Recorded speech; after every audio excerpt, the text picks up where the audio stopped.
পাইবেন। ও পর্দার আড়ালের আম্মা জান, ওই আম্মা জান আয়েশার মতো আপনারাও নারী। নবী বলেন, আয়েশা আমি কান্না করার কারণ হাসরের ময়দানের কঠিন কথা আমার মনে পড়ে গেল। আম্মা জান আয়েশা বলেন, কেমন কঠিন?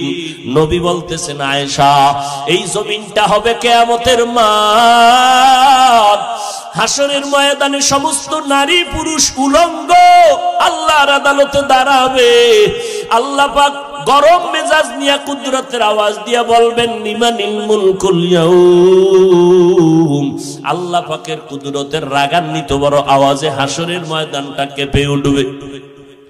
অপরদিকে সূর্যের গরম, আল্লাহ বলবে সূর্য যত তাপ আছে জমিনে ছেড়ে দাও। অন্যদিকে জাহান্নামের আওয়াজ, জাহান্নামের আওয়াজে হাসরের মাঠ থরথর করে কেঁপে উঠবে। নবীজি বলেন, ও আয়েশা নবীদের কোনো গুনাহ নাই, সেই নবীরা পর্যন্ত কান্না শুরু করবেন, হাউমাউ করে কাঁদবেন আর বলবেন, উম্মতের কথা সব নবীরা ভুলিয়া কাঁদবেন, আল্লাহ আমাকে বাঁচাও। আদম নবী কান্না শুরু করবেন, আল্লাহ আমারে বাঁচাও। মুসা নবী কান্না করবেন, বলবেন আল্লাহ আমারে বাঁচাও।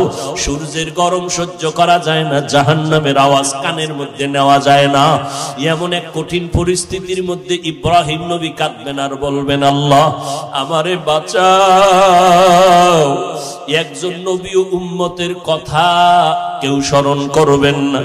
আম্মা জান আয়েশা বলেন, নবী তখন আপনি তো দু জাহানের সরদার, রহমতের নবী, আপনি তখন কি করবেন? আম্মা জানকে নবী বলেন, ও আয়েশা ওই সময় আমি কোন উম্মতের কথা নিজের চিন্তা বাদ দিয়া আমি আল্লাহর দরবারে মাকামে মাহমুদে সিজদায় পড়ে কাঁদব আর বলবো, আল্লাহ আমার উম্মতের বাঁচাও,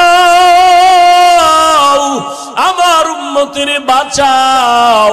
আমি একবারও আমাকে বাঁচানোর কথা বলবো না, আমি আমার মেয়েকে বাঁচাও বলবো না, আমি আমার স্ত্রীকে বাঁচাও বলবো না, আমি বলবো আল্লাহ আমার উম্মতের বাঁচাও। আম্মা জান আয়েশা বলেন, আপনার কান্নার পরে কি হবে? আল্লাহ বা নবী বলেন, ও আয়েশা তখন আমার আল্লাহর অন্তরে মায়ার জোশ আসিয়া যাবে। আমার আল্লাহ বলবে, নবী আপনি মোটেও কাঁদবেন না, মাথা উঁচু করেন, আপনাকে আমি এখনই সুযোগ দিচ্ছি রে নবী, আপনার একটা উম্মত আমি জাহান্নামে দিব না।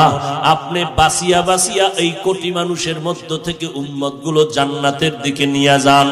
আম্মা জান বলেন, নবী তখন আপনি কি করবেন?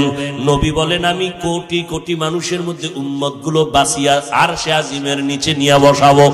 আল্লাহর নবীর